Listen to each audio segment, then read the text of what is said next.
बहुत सहनशीलता चाहिए। बड़ी वस्तु प्राप्ति के लिए छोटी वस्तु में कहीं राजी ना हो जाए, पहली शर्त। जैसे किसी को 1 अरब रुपया चाहिए, 100 रुपया दिया जाए तो कैसा लगेगा? उसे बुरा लगेगा। क्या होगा इससे? हमारी तो बहुत बड़ी संख्या है, मांग हमारी बहुत बड़ी है। ऐसे ही भगवत प्रेम प्राप्ति के मार्ग के उपासक को ब्रह्म पद, देवराजेंद्र का पद और सम्राट पद, योग की सिद्धियां और मोक्ष पद, ये भी बहुत ऐसे लगता है 100 रुपये के समान। 1 अरब की प्राप्ति वाले को जैसे 100 रुपया, ऐसे ही प्रेम प्राप्ति वाले को ये सब लगता है। इसलिए कह रहे मुझे ये नहीं चाहिए। दिए मानम न गृहणंति, देने पर भी वो नहीं लेते। बिना मत सेवनम जना, बिना मेरी सेवा के वो ये परम पद भी नहीं चाहते, मोक्ष भी नहीं चाहते।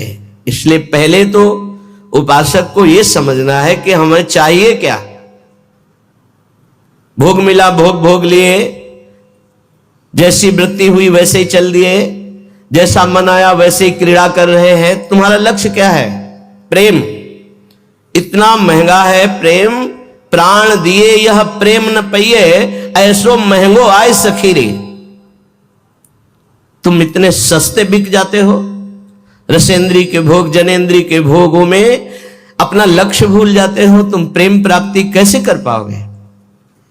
जो भूमा सुख का अधिकारी बनना चाहता हो अल्प सुख का त्यागी होता है। जो अल्प सुख में रमण करने लगता है भूमा सुख के अधिकार को खो देता है। भूमा सुख परमात्म सुख। जिसकी बुद्धि इतनी प्रवीण है कि हमारा लक्ष्य है प्रेम, तो प्रेम के आगे कुछ नहीं, कुछ नहीं चाहिए, प्रेम चाहिए। वो उपासक बिना किसी हिचक के, बिना किसी भय के, बिना किसी प्रलोभन के वो भगवत प्राप्ति कर लेता है। वो प्रेम प्राप्ति का बस दृढ़ निश्चय चाहिए। फिसलना नहीं है, ये ले लो, ये ले लो, नहीं नहीं, मेरा तो लक्ष्य प्रेम है, इससे क्या होगा। पर ऐसा नहीं है। वो प्रेम तो बाद में मिल ही जाएगा, पहले हमें भोग भोग लेते हैं। बस यही त्रुटि जीवन को नष्ट कर देती है। यही कमी हमारी हमको आगे नहीं बढ़ने देती। नहीं, परमार्थ में थोड़ा भी नाम जप करने वाला, थोड़ी भी साधना करने वाला, उसको अनुभूतियां होने लगती हैं। चल चला चल राह में अनुभूतियों का ले सहारा, कौन तेरा साथ देगा, व्यर्थ में किसको पुकारा। परमार्थ के पथिक का कोई और साथ नहीं देता, उसकी अनुभूतियां साथ देती है। पर अनुभूतियां हैं नहीं तो धन साथ देगा, व्यक्ति साथ देगा, शरीर साथ देगा, रिश्ते नाते साथ देंगे। ये सब काल के गाल में दबे हुए हैं, ये क्या साथ देंगे। कालातीत पुरुष हमारा साथ दे सकता है, वह भगवान, वह भगवान के प्रेमी जन। इसलिए बहुत सावधानी पूर्वक सत्संग सुने और इस जीवन का चरम लक्ष्य है प्रेम। उस प्रेम को हम प्राप्त करने के लिए कमर कसें। क्या ये संतों के पास नहीं जा सकते? क्या इनका अधिकार भगवत प्राप्ति नहीं? नहीं, इनके मन में भगवत प्राप्ति की कहीं किंचन मात्र लालसा नहीं। पद और प्रतिष्ठा, भोग और ऐश्वर्य, नाम और कीर्ति, बस इतना ही लक्ष्य है। इसलिए प्रेम मार्ग के उपासक को कभी इनका संग नहीं करना चाहिए। हां, कोई महाभागवत और पद पर विराजमान और भगवत भजन में लगा हुआ, भगवत प्राप्ति की लालसा वाला, उसका हृदय से स्वागत करना चाहिए। ऐसा नहीं कि कोई हो ही नहीं सकता। अम्बरीश जी महाराज चक्रवर्ती, सम्राट और महाभागवत, बड़े बड़े महाभागवत राजा हुए। दशरथ जी महाराज चक्रवर्ती, सम्राट, ऐसे महाभागवत कि भगवान उनके पुत्र श्री राम के रूप में आए। तो जो भगवान से विमुख है, केवल पद का ही अभिमान रखता है, राजपने का अभिमान रखता है, भोग ऐश्वर्य में घमंड में है, ऐसों का संग कभी भक्त को नहीं करना चाहिए। अभिमानिन ते न्यारे, भूत भविष्य लोक 14 में भये होए हरि प्यारे, 300 व्यवहार हमारो, अभिमानिन ते न्यारे। किमनो भूपई, मुझे क्या प्रयोजन है। एक ब्रज के भक्तों के चरित्र में आता है, एक संत की कुटिया पर राजा दर्शन करने के लिए गए, तो वो भिक्षा मांगने गए थे। दूर से उन्होंने देखा बड़ा राजा का वैभव, हाथी घोड़ा, सब लोगों से पूछा है क्या है। बोले राजा दर्शन के लिए। भागे और गांव में गए और कहा हमारी कुटिया में आग लग गई है, जल्दी बचाओ, जल्दी बचाओ। गांव के लोग भागे, वहां गए तो देखा राजा समझ गए। उन्होंने हाथ जोड़ा और कहा महाराज क्षमा चाहते हैं, पर वो महाराज तो भाग गए, ऐसा कहकर वो दर्शन नहीं देंगे, आप चले जाइए यहां से। यदि आप अपना मंगल चाहते हैं तो महात्मा को कष्ट मत दीजिए, वो आपसे मिलना नहीं चाहते, आप चले जाइए यहां से। वो चले गए।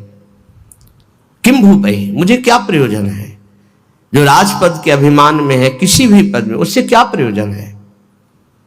अगर अभिमानियों का संग होगा तो अभिमान जागृत हो ही जाएगा।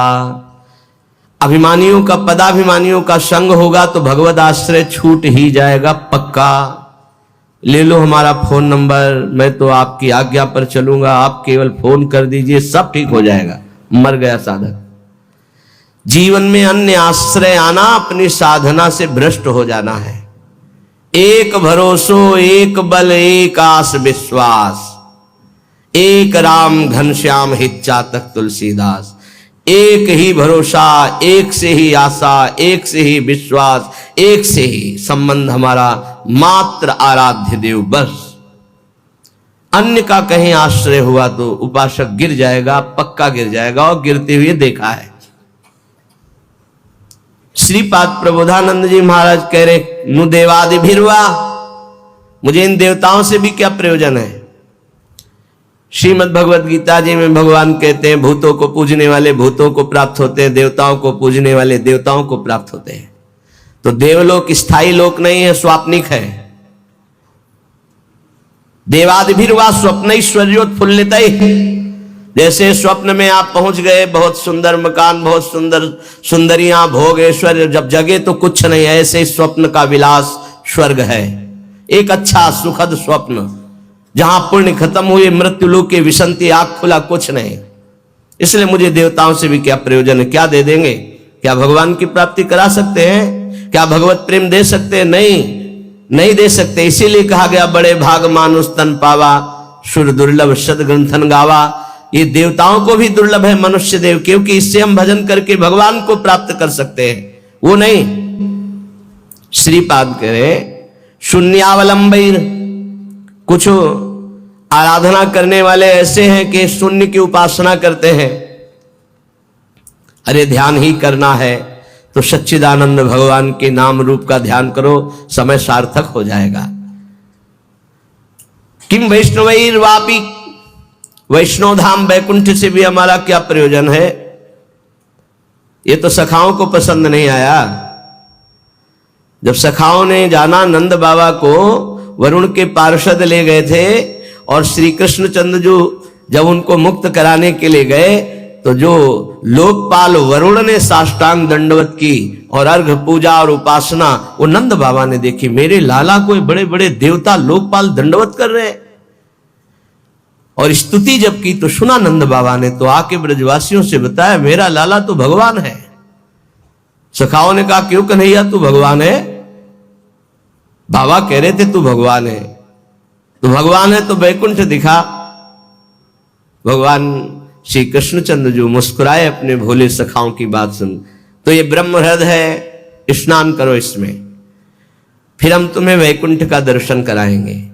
जीव ही डुबकी लगाई, पहुंच गए वैकुंठ। वहां भगवान की दिव्य चतुर्भुज पार्षद, और दूर सिंहासन में इंद्र नीलमणि कांति चतुर्भुज भगवान श्री के सहित विराजमान है, लक्ष्मी जी के सहित विराजमान है। वो कांप गए वैभव देखकर। पार्षदों ने रोक दिया। अरे बोले, मुझे ऐसे के पास जाना ही नहीं, मेरा कन्हैया तो सिर्फ मेरा है। और एकदम व्याकुल हुए, कहा नहीं चाहिए मुझे वैकुंठ। और डुबकी से बाहर हुए, देखा मेरा कन्हैया मुस्कुरा रहा है। बोले प्रभु, चरणों में गिर गए, कहा कभी वैकुंठ मत भेजना, मुझे ऐसे वैकुंठ में नहीं जाना जहां आपसे इतनी दूरी हो, जहां ऐसा वैभव नहीं। मेरा कन्हैया जिसके साथ हम खेलते हैं। तो ये तो सखा भाव की बात है, फिर ऊपर के भाव में कौन स्वीकार करेगा ऐसे वैभव को? वैकुंठ के भी वैभव को नहीं स्वीकार करना। ना श्रीमत, ना किसी वैभव ऐश्वर्य सिद्धियों को स्वीकार करना। तब वृंदा कानन एकांत भाजाम, तब वृंदावन के एकांतिक प्रेम की प्राप्ति होती है। एकांतिक, प्रिया प्रीतम, श्यामा श्याम। तो अभी आप कहते हो मुझे मोक्ष नहीं चाहिए, वैकुंठ नहीं। 500 रुपया में प्रभु को भूल जाते हो, वैकुंठ की बात करते हो। मोक्ष जानते हो किसे कहते हैं? अभी जाना ही नहीं, मोक्ष किसे कहते हैं? जरा से लौकिक सुख में तो घुटने टेक देते हो।